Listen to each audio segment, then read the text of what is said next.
Poštovani dragi gledatelji Zeleno-plave magistrale, želimo vam dobro večer. Naši gosti večeras su, evo krenut ćemo s moje desne strane, profesor doktor znanosti gospodin Valerije Vrček, doktorica medicine gospođa Lidija Gajski, dobro večer, i profesor doktor Marijan Jošt. Dobar večer. Danas ćemo, dragi gledatelji, razgovarati o GMO soji, o jednom iskustvu Argentine u zadnjih 15 godina. Razgovarat ćemo o uticaju na zdravlje, uticaju na okoliš, uticaju na politiku, ekonomski uticaj toga svega. Šta to uopće znači za čovječanstvo, što to znači za sve nas i okruženje u kojem živimo i na kraju krajeva za naše buduće generacije koje trebaju ovaj prostor naslijediti od nas. Profesore, danas nakon 15 godina gotovo komercijalne proizvodnje GM usjeva u Hrvatskoj traju još uvijek rasprave između pristaša i protivnika genetičkog inženjerstva. Kako je stanje po tom pitanju trenutno kod nas u Hrvatskoj? Pa ja mislim da bi trebali odmah na početku naglasiti jednu jako važnu stvar, a to je da su sve hrvatske županije se proglasile GMO slobodni. Znači, na zakonskim tijelima po zakonski je donesena odluka u županijama da se ne smije sijati GMO. Koliko će te odluke biti snažne danas sutra kad uđemo u Europsku uniju, kad ćemo morati plesati po diktatu Europske unije, to je pitanje za sebe. Međutim, činjenica danas je takva kakva je. Kad govorimo o Hrvatskoj, o stanju u Hrvatskoj, možda je zgodno koristiti jedan američki izvor. Naime, zahvaljujući Wikileaksu na internetu se nalaze američki dokumenti. Jedan takav dokument, komunikacija između veleposlanstva Zagrebačkog i Sjedinjenih Američkih Država, koji ima jedan dosta provokativni naslov. U stvari to je jedna, teško je za prevesti, to je jedna fraza, ali recimo pokušat ću ga prevesti ovako. Kaže: politika i interesne grupe preuzimaju dominanciju na znanosti vezane uz GMO u Hrvatskoj. Dakle, Amerika očito nije zadovoljna s onim što se u Hrvatskoj događa. Ona smatra da narod generalno ne prihvaća GMO, da znanost prihvaća GMO, da narod ima povjerenje u znanost. Međutim, ono što je interesantno, taj izvor priznaje samo onu znanost koja je tipa Monsantove znanosti. Znači, GMO je budućnost, GMO je nešto pozitivno, korisno i tako dalje i tako dalje. Sve ostale znanstvenike naprosto za njih ne postoje. GMO slobodne županije naprosto ne postoje. Tako da je to jedan interesantan stav jedne velike sile koja stoji praktički iza GMO. Ali vidimo da se u praksi događa nešto drugačije.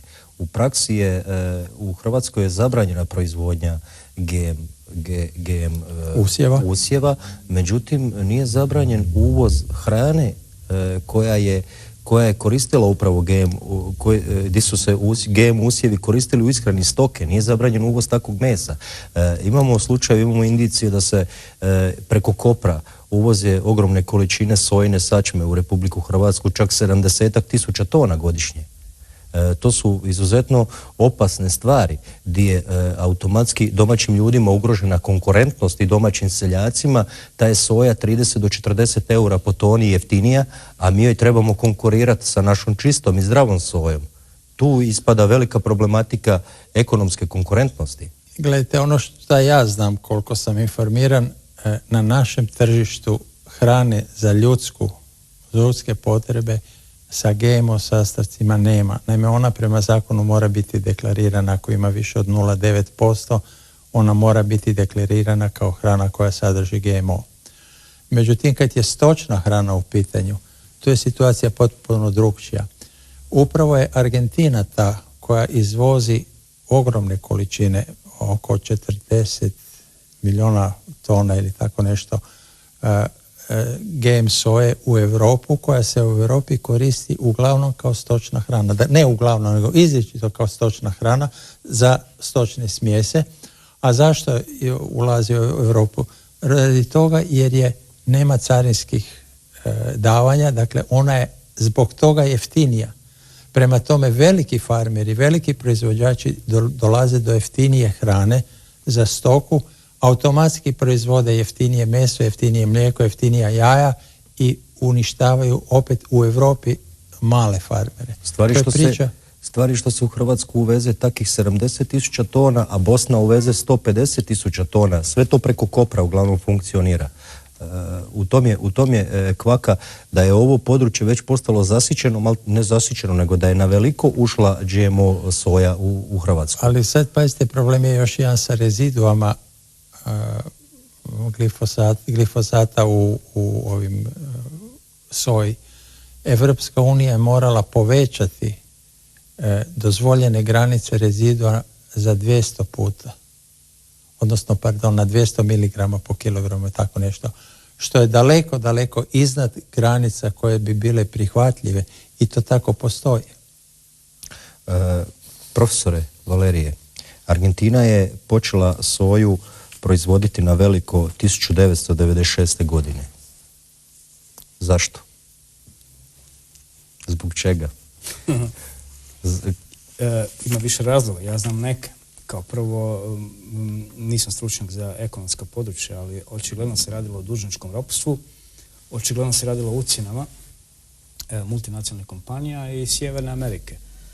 Pazite, mi moramo biti svjesni da se danas GM usjevi sade u 4 zemlje.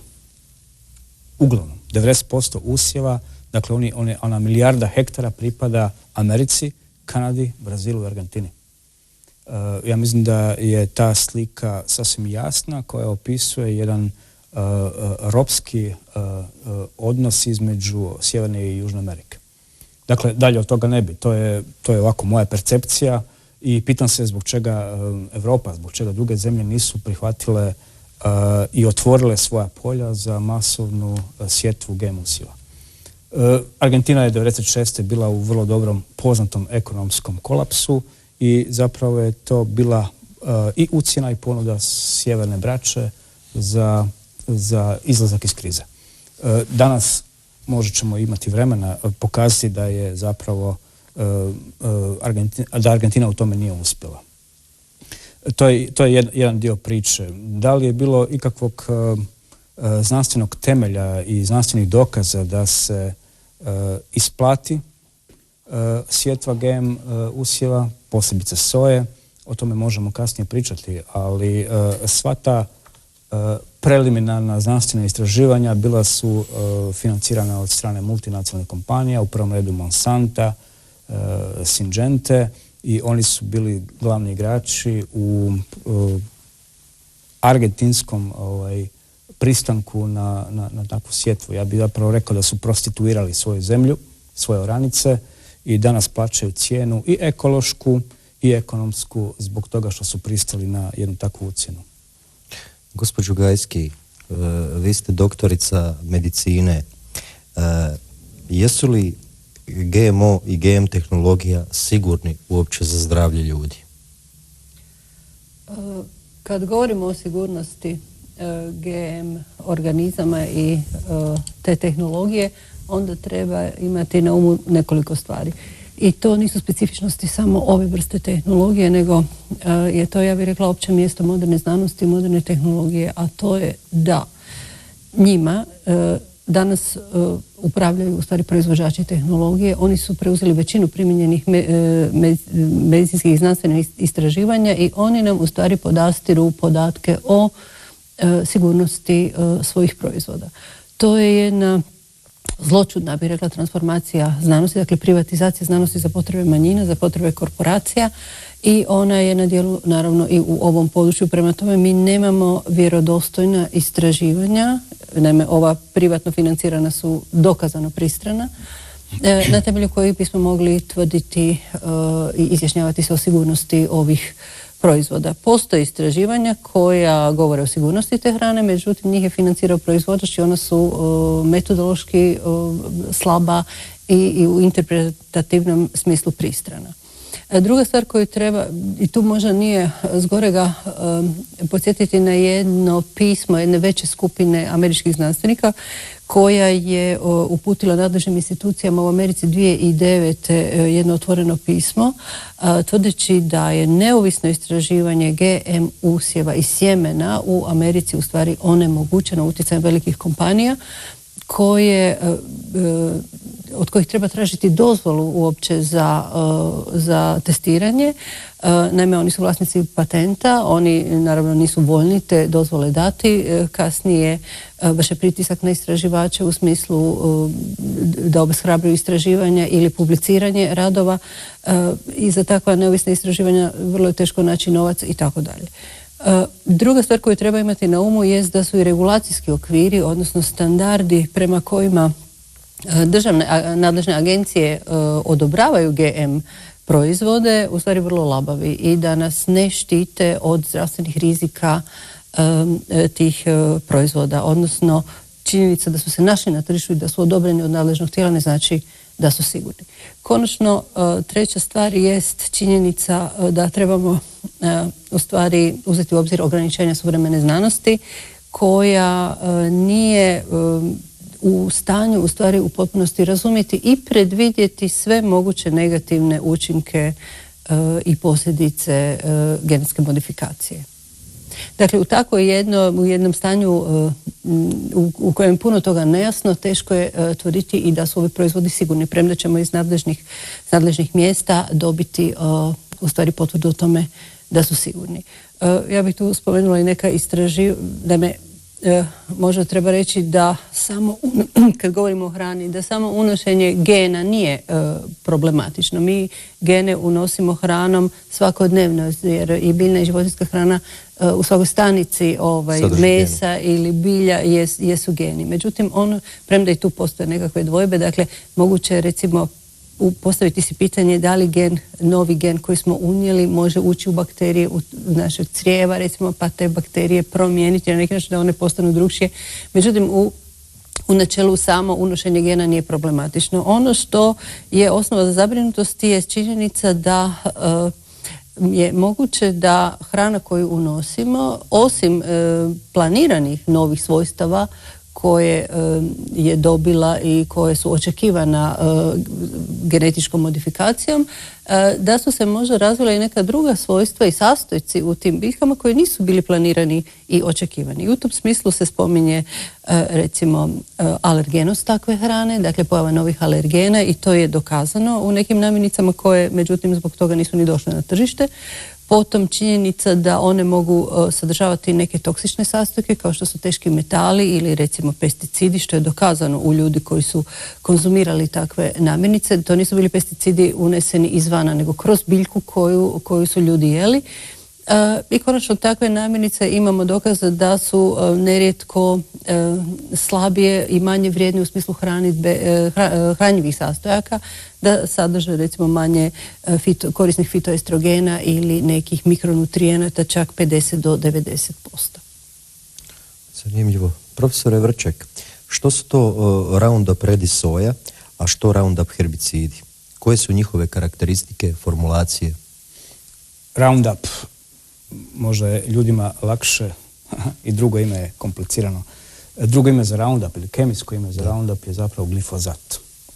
Glifozat, ja ga zovem kraljom herbicida. To je zapravo herbicid širokog spektra djelovanja koji se redovito koristi uz genetski modificirane usjeve. To je u biti nešto kao atomska bomba kad je pala na Hirošimu. Ne, to je nešto kao napalm u Vijetnamu. Ono što je bio napalm u Vijetnamu, to je danas glifozat na poljima sa genetski modificiranim usjevima.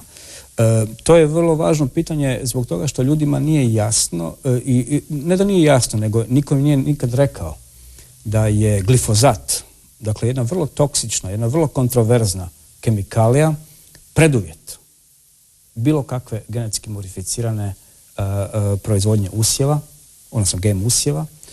Pazite, na tržištu od svih mogućih genetski modificiranih usjeva, proizvoda, relevantno je jedino ono svojstvo koje se zove otpornost tih usjeva na glifozat.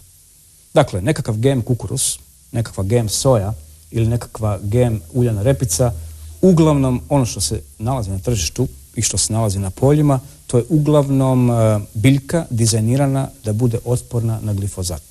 Ima još jedan dio priče koji se zove otpornost na insekticide, a sad da ne kompliciramo. Dakle, ono što biotehnološka industrija prodaje GM usjeve koji su otporni na toksični glifozat.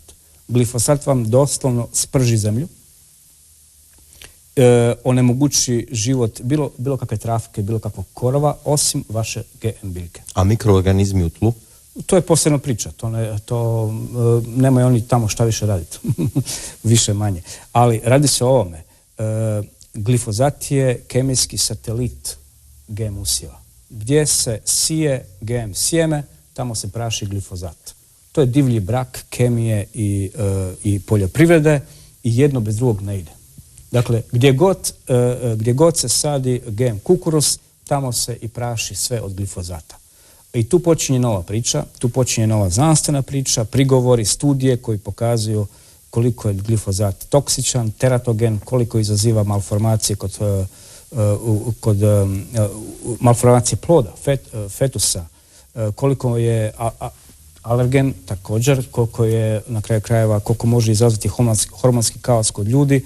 To su možda detalji koji možda više pripadaju doktorici Gajski, ali ja se vraćam na tu vezu između glifozata i GM usjeva koja je zapravo nužna i jedino moguća. Dakle, besmisleno je da sijete GM kukuruz ako ne koristite glifozat. Naravno da ćete kupiti u paketu. To se zove paket aranžman. Vi kupujete i GM sjeme i glifozat po definiciji, jer oni su zajedno smišljeni i dizajnirani da se prodaju u paketu i ne može jedno bez drugoga. Jer besmisleno je sijati GM kukuruz ako ne koristite masovnu koncentraciju glifozata. Profesore, ja sam i obični poljoprivrednik, jedan baja sa sela koji iz traktora dođe u ovu emisiju, a većina naših gledatelja možda ne razumije onu bit, suštinu svega. Znači, tome sjemenu te soje, kukuruza, bilo čega je genetskim inženjeringom, jer se to zove modifikacijom, dodan gen toga herbicida kojim se on praktički postao... Ne. Dakle, genetskom modifikacijom dodano je biljci svojstvo otpornosti na taj glifozat. Glifozat će pobiti sve na vašem polju, osim vaše biljke, zato što vaša biljka ima svojstvo stvaranja enzima koji razara strukturu glifozata. U biti je biljka otporna, u biti je samo ta biljka otporna. Samo ona po definiciji. Tako je cijela priča i dizajnirana. Ima tu novih komplikacija o kojima možda i više profesor još zna, jer se stvaraju i biljke rezistentne na glifozat, korovi i tako dalje, pa imamo super korove, ali u tu priču više ne ulazim. Ja hoću ljudima pojasniti što ih čeka u dućanu Monsanto kompanije. Čeka ih paket aranžman, ne možete vi kupiti samo GM sjeme. Morate kupiti glifozat, jer jedno uvjetuje drugo. Profesore, htio sam vas pitati učinak Roundupa na okoliš. Znači, to je moje sljedeće pitanje na širok spektar kompletnog okoliša i biljnog svijeta i životinskog i kako novi korovi, super korovi, kako reagiraju, a kako kulturna biljka GM soja, pojava novih bolesti, kako utječe na dostupnost biljnih hranjiva iz tla. Ako mogu još samo dodati nešto Slobodno. Na ovo što je kolega Vrček pričao. Dakle, na tržištu se pojavljuju 4 formulacije Roundupa sa različitim koncentracijom. Glifozat je u stvari osnovna tvar. Međutim, pored glifozata se tu još nalaze određeni dodaci. 2 su poznata, a postoje neki koji Monsanto ne otkriva. Ono što je interesantno je da se u pokusima pokazalo da je sam glifozat manje otrovan nego kad je u sastavu sa tim dodacima. To je vrlo interesantno.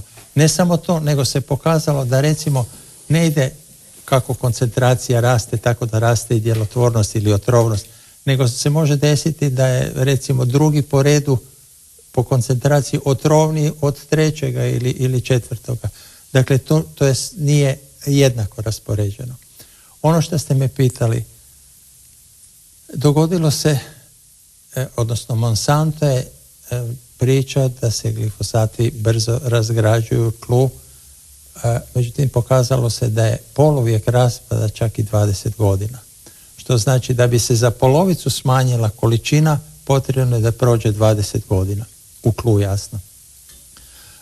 Efekat jedne takve, da ne kažemo monokulture, znači iz godine na godinu na istom tlu se sije soja tretirana sa Roundupom. Efekat toga je, prvo, pojavili su se super korovi. Danas je poznato nekih 21, ako ne i više, vrsta super korova na koje više taj herbicid ne djeluje. Dakle, to je bio poznat kao totalni herbicid. On je uništio sve živo osim GM biljke. Jel? Sad najedanput pojavljuju se korovi koji su otporni na Roundup. Sad farmeri moraju povećavati doze. Pa tako da se čak, dok se nekad prskalo recimo litra, sad se čak prska 8 do 10 litara, 8 do 10 puta veće doze po jedinici površine, što praktički znači još veće trovanje. Praktički trajno onečišćuje tlo. Trajno onečišćuje ne samo tlo, nego i podzemne vode, tekuće vode. Vi imate ugibanje riba, vi imate strahovito velike promjene u tlu. Ono što je jako interesantno, pojavile su se nove bolesti.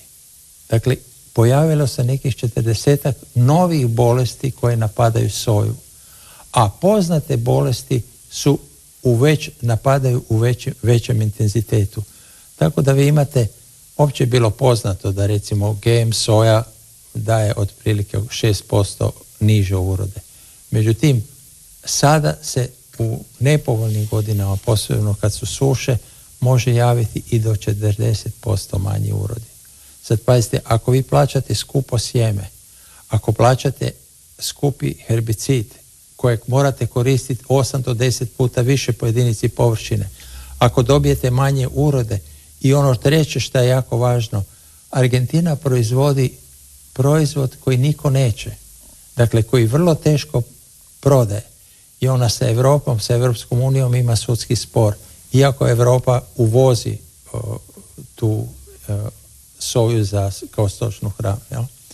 Dakle, pojavilo se niz negativnih efekata te soje koja pokazuje da se u stvari soja ne isplati, a da ne kažemo to da pravi velike štete u okolišu, na tlu i tako dalje. To je upravo potvrdila i ova studija iz Argentine. Da, gledajte, ako se isto mogu dovezati, zbog čega je važno inzistirati na priči o glifozatu, jer se to nekako skriva kao zmija noge.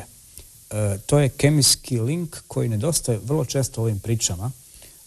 Vi razgovarate sa članovima vijeća za GMO, tamo nema ni jedan kemičar, nema ni jedan ekotoksikolog koji će vas upozoriti da je priča o GMO ujedno je priča o glifozatu. Što to zapravo znači? Govorili smo o hrvatskom otporu prema GMO usjevima.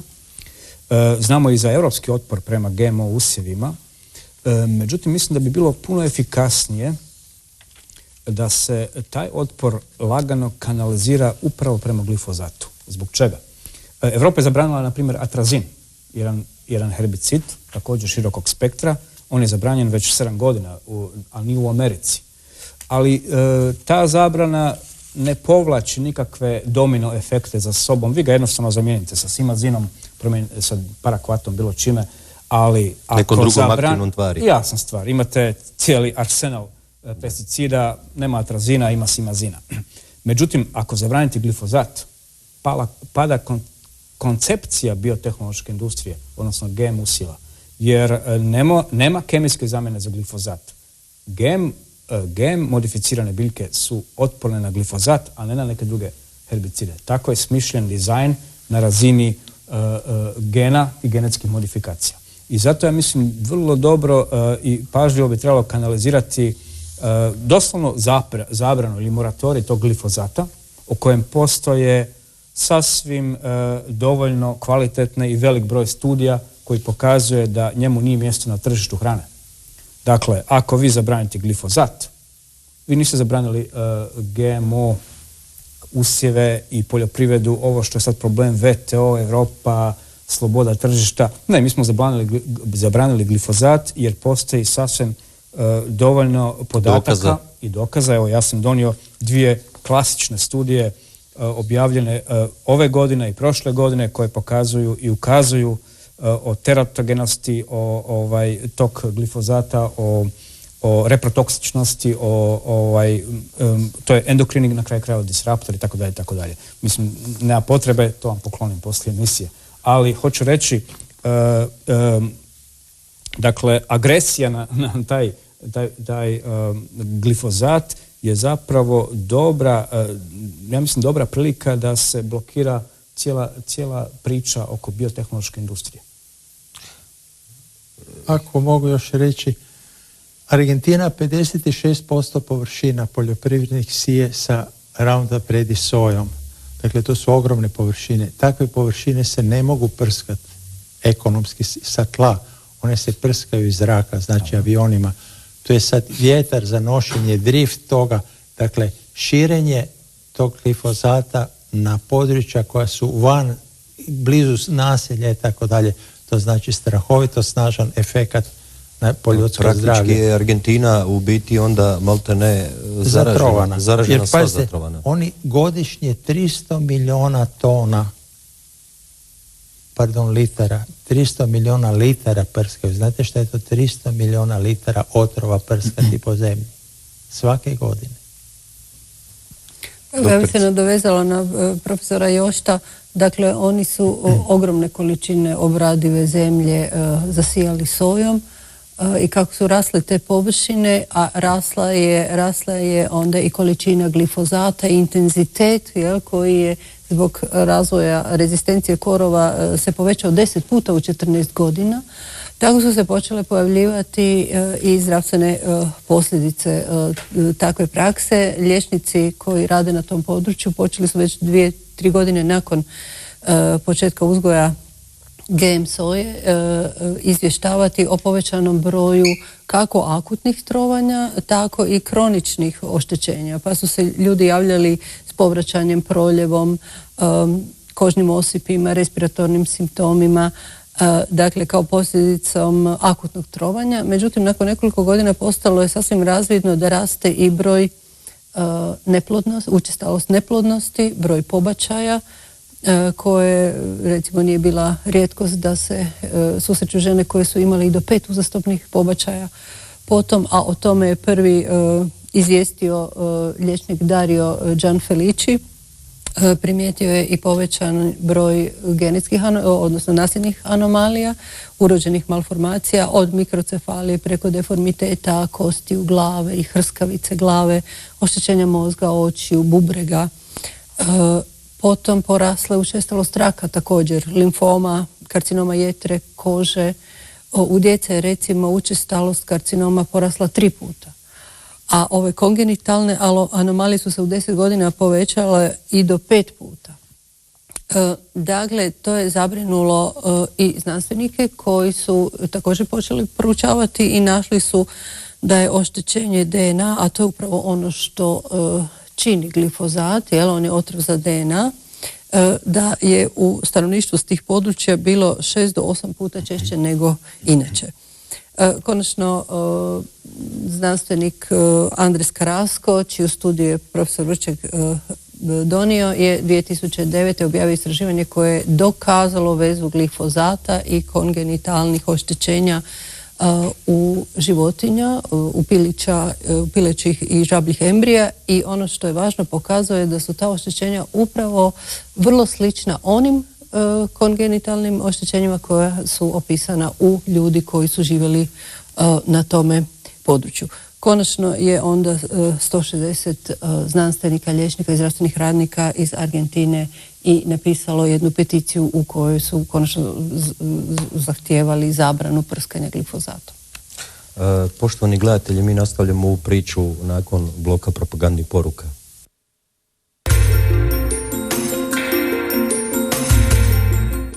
Dragi gledatelji Zeleno-plave magistrale, evo nas u drugom dijelu priče o GMO-u. Ja sam evo simbolično igrom slučaja u crnini, a tako mi i djeluje ta priča o GMO-u, da bi doslovno crnina trebala biti maltene na svima nama. Profesore, sveopći uticaj GMO-a u Argentini, evo vidjeli smo šta se događa, šta je uopće budućnost te Argentine, njihovog naroda, pa i mi smo tu blizu, ako ta roba dolazi ovdje i mi to sve konzumiramo, koje je uopće rješenje? Pa znate što je interesantno? Da se na američkim sveučilištima javljaju znanstvenici koji rade na stvaranju novih sorata soje konvencionalnim metodama, znači ne GMO soje. Da se to sjeme, da je to sjeme otprilike upola jeftinije od ovog sjemena, GMO sjemena, da to sjeme ne traži vrlo skupi Roundup redi herbicid, da to sjeme farmer može sam zadržati i ponovo sijati na svojoj zemlji. Ovo GMO sjeme ne smije jer je ugovorom zabranjeno da to radi. Jel? I konačno, kad predaje to sjeme, odnosno taj usjev, on dobiva preko $1 po bušelu na silosu veću cijenu. I sad se najedanput u Argentini dešava jedna promjena. Najedanput su počeli rasti površine pod konvencionalnom sojom. Tako da recimo od 2009. je nekih 9% počelo povećanje i ono polako raste. Ja se nadam da će Argentina ipak polako se povratiti na normalne usjevi. Jer pa oni nemaju više ekonomske računice. Iako oni prošle godine su slavili da bi trebali ići na 100 milijuna tona proizvodnju, iako su oni zahvaljujući toj, ne oni kad kažemo da mislim na argentinsku vladu, argentinska je vlada zahvaljujući GM soji isplivala iz svojih ekonomskih problema. Međutim, Argentina se uvalila u takve zdravstvene probleme, ona je toliko svoj narod oštetila da Argentinci smatraju da nema te cijene koja je bila vrijedna platiti da bi se isplivalo iz ekonomske, odnosno za zdravlje ljudi, a da se ispliva iz te ekonomske. Jesu li oni svjesno ušli u uopće priču GMO-a ili su bili obmanuti? Pa tu su dvije stvari. Jedno su političari, jedni su oni koji vode zemlju, a drugo su farmeri. Šta se događalo još? Mali farmeri su propadali. Veliki farmeri su kupovali ogromne količine zemlje. To je sve bilo pod pritiskom velikih korporacija. Dakle, interes masovne industrijske proizvodnje, jasno. I mali farmeri su ostali bez zemlje, ostali su zatrovani, ostali su bolesni. A veliki onako ne rade radnici na poljima. Ja možda mogu dodati još neke brojke koje govore o nepovoljnom trendu za samo biotehnološku industriju i GM usjeve, i to baš na našem kontinentu u Europi. Dakle, u posljednje 3 godine smanjila se površina za 25% u hektarima na kojima se uzgajaju GM usjevi. Doduše, to se odnosi na neke rijetke zemlje koje su odlučile pretvoriti svoja polja u javne kuće kao Španjolska, Češka, Nizozemska, ali uglavnom trend je loš. I Guardian je prošle godine napisao jedan veliki tekst o tim trendovima pod naslovom, doslovno pod naslovom GMO revolucija štuca. Jednostavno ne ide više kakvi su bili planovi. I u tom kontekstu meni je zapravo žalosno, pa čak i ovo večeras naše okupljanje je žalosno, da mi uopće u Hrvatskoj raspravljamo o nečem čemu bi trebalo zabiti zadnji čavao u lijes. Besmisleno je razgovarati o bilo kakvim prednostima, manama i problemima GMO revolucije u Hrvatskoj. Naša zemlja niti nema konfiguraciju tla, niti nema površine u hektarima za tu ideologiju plantaža i tako dalje. Osim toga, GMO sjeme je obična roba iz šlepera. Dakle, to je uvozna roba, nitko u Hrvatskoj zdravog razuma nema koristi od sjetve GM usjeva, ali nitko. Ima uvoznički lobi. Imaju možda neki kupljeni, potplaćeni ljudi, ali ja ne znam njima ime i prezime. Dakle, ja jednostavno ne znam kome je u interesu da se u Hrvatskoj, ne da se uvozi, nego da se uopće raspravlja o GM usjevima. Da, ali između ostaloga neke hrvatske firme, ja ću ponovno spomenuti, uvoze, postoji opravdana sumnja. Ja ne mogu to tvrditi, ali neka nadležne institucije mogu to ispitati, da se preko Luke Kopar uvozi GMO sojina sačma u Republiku Hrvatsku. I to su godišnje količine na otprilike 70.000 tona se one vrte. Gledajte, ali to se radi o ilegalnim stvarima. Sanitarna inspekcija Ministarstva zdravlja uredno provodi inspekciju. Doduše, to je na simboličnoj razini. Dakle, radi se o 10-ak proizvoda na tržištu, radi se analiza u 10 gradova, ukupno tome 200 analiza godišnje. Gledajte, preko Bregane ulazi dio robe koji ovaj teren pokriva. Ja imam informaciju da ta sojina sačma ne prolazi dovoljne kriterije kontrola. U redu, ali to je onda ilegalno. I to je stvar za policiju, a ne čak niti za znanost. Ako mogu reći, u onom izvješću američkom koji sam spominjao na početku, spominje se naš Zavod za javno zdravstvo. Dakle, njihova inspekcija je bila pregledati laboratorij u tom zavodu koji je jedini akreditiran u Hrvatskoj za kontrolu hrane na prisustvo GMO-a. I šta su oni ustanovili? Oni kažu laboratorij u redu, dobro je opremljen, međutim kapacitet tog laboratorija je premali. Što praktički znači taj laboratorij nije u stanju izvršiti sve potrebne analize. Drugim riječima, ako znamo koja je osjetljiva točka u Hrvatskoj, onda znamo da na tom mjestu, a to je znači taj laboratorij, možemo izmjeći, ili ne mi, nego netko ko želi ugurati eventualne GMO proizvode u Hrvatsku, izbjeći da ne budu kontrolirati. Znam, ja sam rekao da je ta sojina sačma 30 do 40 eura po toni jeftinija i ona ima svoju komercijalnu svrhu onoga ko to uvozi. Jasno. A po hrvatskim zakonima je li zabranjeno uopće uvoziti ako se meso koje je hranjeno GMO sojom smije prodavati na policama hrvatskih stranih trgovačkih lanaca na hrvatskom tržištu? Pa gledajte, zabranjeno. Regulirano je. To je ona magična brojka od 0,9%. Dakle, proizvod ne smije sadržavati tog genetskog smeća više od 0,9%. U tom slučaju se mora deklarirati. Međutim, ja ne znam baš da su proizvodi na hrvatskim policama supermarketa, stranih supermarketa, deklarirani, ali i ta brojka je čudnovata, magična, izmišljena, nema nikakve veze sa znanošću. To je jednostavno brojka koja je nametnuta zbog toga što analitički instrumenti ili ljudi možda nisu sposobni izmjeriti nižu koncentraciju genetskog smeća u proizvodima. Ali kažem vam, ako vi prodajete ili uvozite robu koja ima više od 0,9% genetskog smeća u proizvodu, dužni ste to deklarirati, pitanje ko će vam to onda kupiti, sve ostalo, kažem, ilegalno. Da, ali taj odgovor moramo potražiti na državnim institucijama. Jasno. Doktorice Gajski, na kojim se područjima relevantnim za ljudsko zdravlje, odnosno u kojim područjima medicine danas primjenjuje GMO, odnosno genetičko inženjerstvo? Na puno mjesta i postoje različiti aspekti te primjene. U prvom redu riječ je o istraživanjima najopćenitije i ne samo, ne mislim na genetiku, nego i na proučavanje temeljnih bioloških procesa i patomehanizama bolesti, pa su tako razvijeni genetički modificirani animalni modeli za ljudske bolesti na kojima se proučavaju nasljedne bolesti, ali i dijabetes, debljina, rak i slično. Drugo područje, a ono je danas vrlo propulzivno i tvrdi se da će u buduće biti vrlo relevantno, to je proizvodnja lijekova.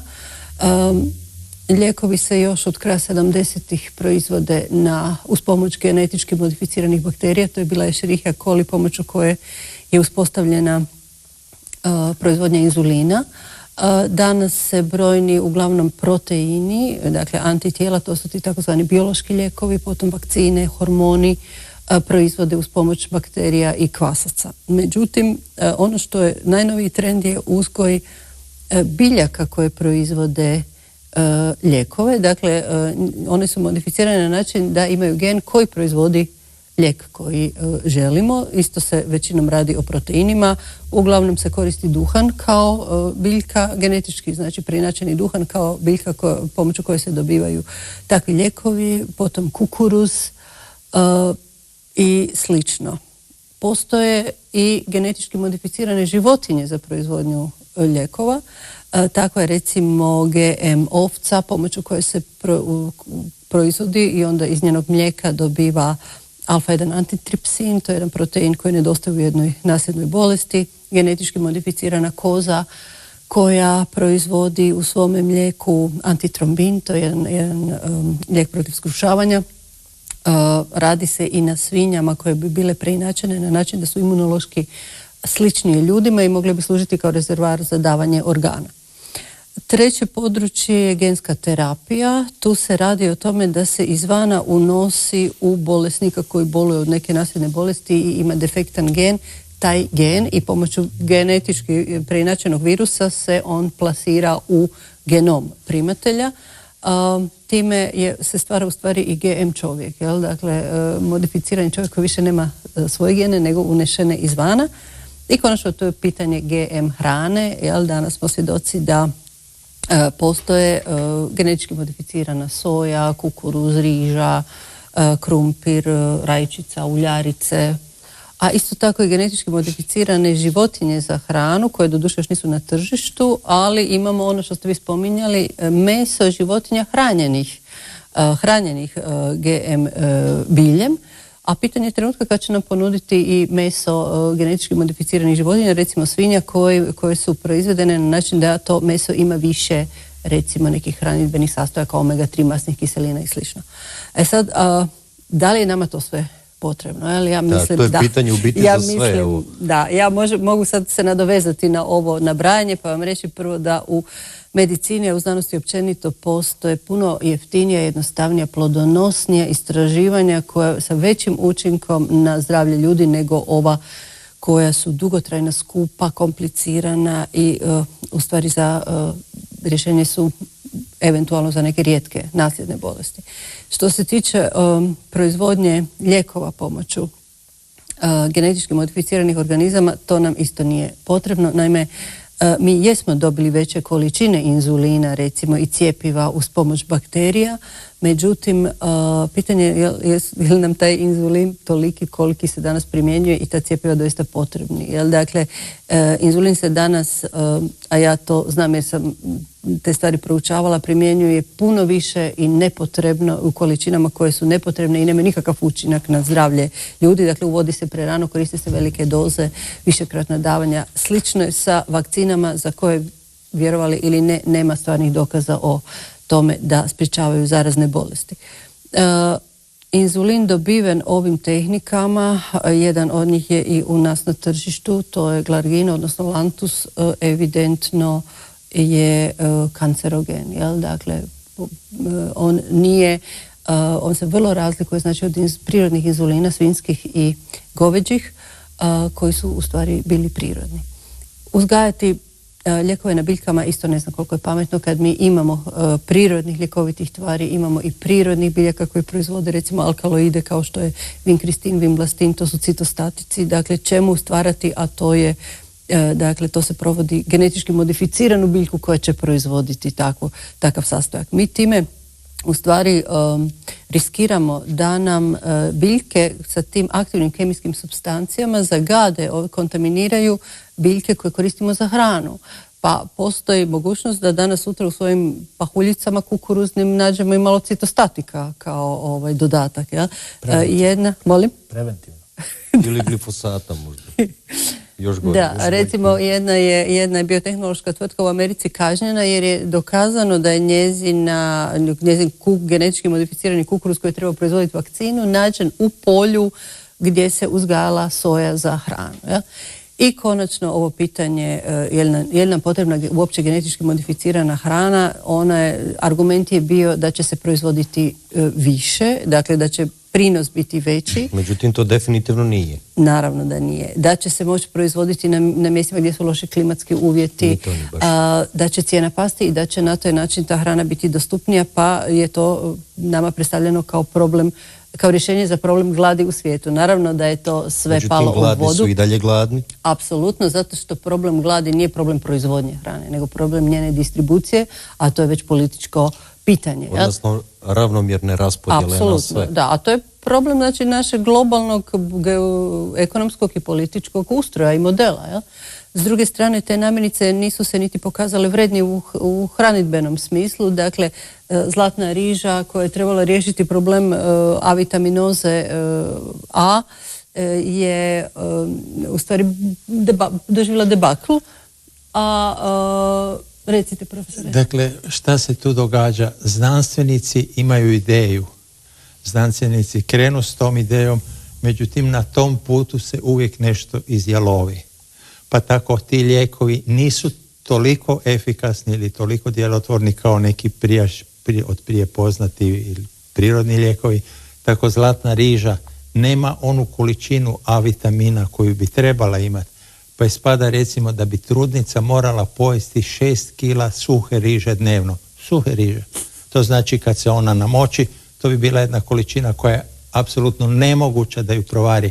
A istovremeno, recimo Vandana Shiva, poznata indijska borac protiv GMO-a, kaže istovremeno oko svake potleušice u Indiji rastu biljke koje su bogate A vitaminom. Dakle, treba ljude samo upozoriti. I ono što ja stalno inzistiram, naše bake su znale stvari koje mi danas više ne znamo. Zadnji puta ste pričali u emisiji da vas je ubola osa. Upravo to. A recite, molim vas, ponovite za gledatelje koji nisu gledali, što vam je vaša majka rekla?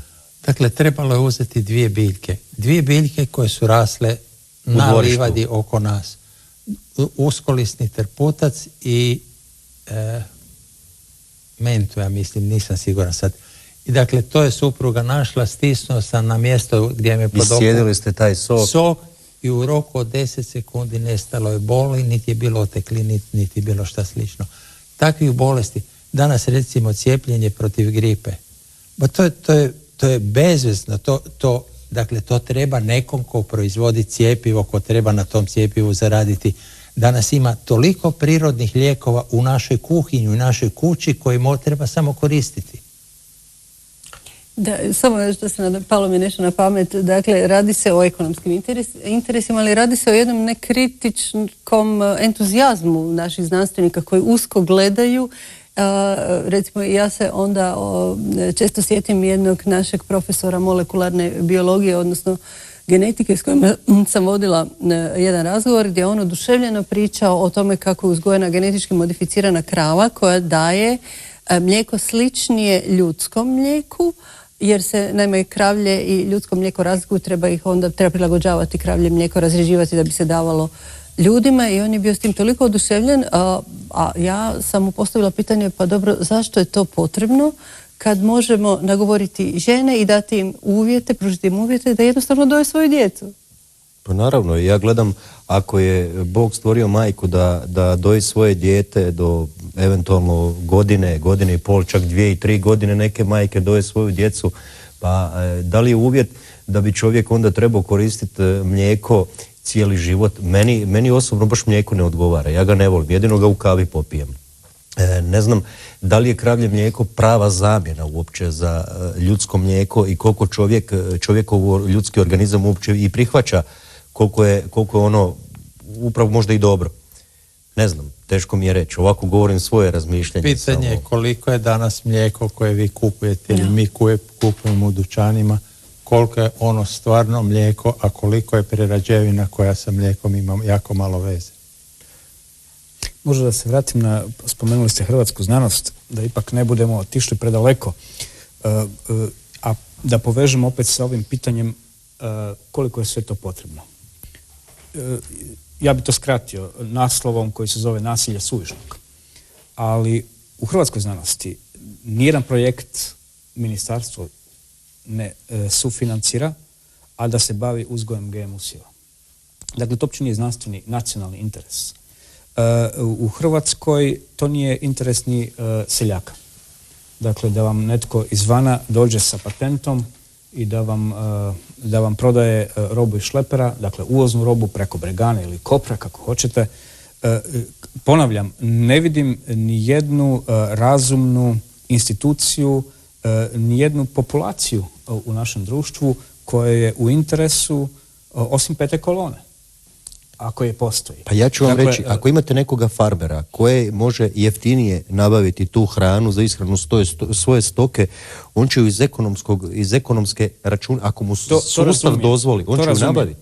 Ali vrlo je važno razlikovati uvoz već GMO proizvoda od sjetve GM sjemena. Dakle, ono što bi trebalo zaštititi, to je hrvatsko polje, hrvatska oranica, hrvatska zemlja. To smo dužni predati svojim novim generacijama. Jasno. A uvoz, jednokratni uvoz neke genetski zagađene robe, mislim, preživjet ćemo to. Ovo je puno važnije sačuvati zemlju. Sačuvati zemlju i ne pretvoriti je u javnu kuću, jednostavno zbog toga što i zbog odgovornosti prema nadolazećim generacijama, a i zato što je to jedna vrsta ropstva i poniženja. Pa može samo da dam naglasak na ovaj politički aspekt te cijele priče. Dakle, ne radi se samo o bogaćenju tih velikih vlasnika korporacija, nego se radi o jednom zločudnom projektu u pozadini. Riječ je o nadzoru nad hranom u stvari. Narodi su stoljećima, tisućljećima sami proizvodili hranu i sami se hranili. Ovdje je sada na dijelu jedan projekt kojim bi se upravo čineći hranu patentabilnom preuzelo vlasništvo nad hranom i dovelo ljude u situaciju i narode da više ne proizvode svoju vlastitu hranu, nego da je moraju kupovati iz godine u godinu od nekakvog centra moći, jel? A to je, kad se radi o takvom esencijalnom resursu kao što je hrana, u stvari jednako onda ropstvu, kao što je rekao doktor Vrček. Meni je žao da tu nemamo filozofer, mi smo sad iznijeli te aspekte i ekološke, i zdravstvene, i ekonomske, političke. Ova priča ima i svoju etičku dimenziju. Dakle, to je ono se uklapa jedno vrlo bitno, ključno pitanje danas moderne znanosti i tehnologije, a to je da li sve ono što možemo učiniti i smijemo i je li to dobro. I o tome bi se dakle dalo puno pričati, jer ovdje se radi o igranju Boga na neki način, o ulasku u samu suštinu i bit jednog živog organizma, a to je njegov genom, koji određuje sve što on jest. Imamo li pravo kao ljudi s pozicije našeg kratkoročnog interesa, sa pozicije utilitarnosti, puke i pragmatizma nekakvog koji možda ovaj čas i ovdje doživljavamo kao nešto korisno, a za 10 godina možda čak više niti mi sami to nećemo na taj način doživljavati. Dakle, iz pozicije jedne antropocentrične pozicije iskorištavati... Svjetskog pitanja isto tako bi se apsolutno, jer i sve žive biće imaju svoje dostojanstvo. Naravno. Mi nismo sudjelovali u stvaranju tih ljudskih bića. Odakle nam pravo da ih preinačujemo za svoje nekakve procjene tako, uglavnom za nešto materijalno. Evo, dragi moji gosti, meni je izuzetno bilo drago što vas mogu večeras ugostiti i naši gledatelji da vas mogu čuti. Nažalost, vrijeme nam je isteklo. Meni je izuzetno drago što imamo predstavnike znanosti koji ovako otvoreno o ovome pričaju. S druge strane mi je žao što akademska zajednica i Akademija naša znanosti i umjetnosti o tome šuti, o tome ne govori, kao što nije govorila ni o Europskoj uniji, ni o nekim drugim negativnim stvarima koje očekuju Hrvatsku u nadolazećem periodu i svim negativnostima. Poštovani gledatelji, evo, zahvaljujem vam na pažnji, hvala vam lijepo. Ako Bog da, vidimo se sljedeći ponedjeljak. Doviđenja.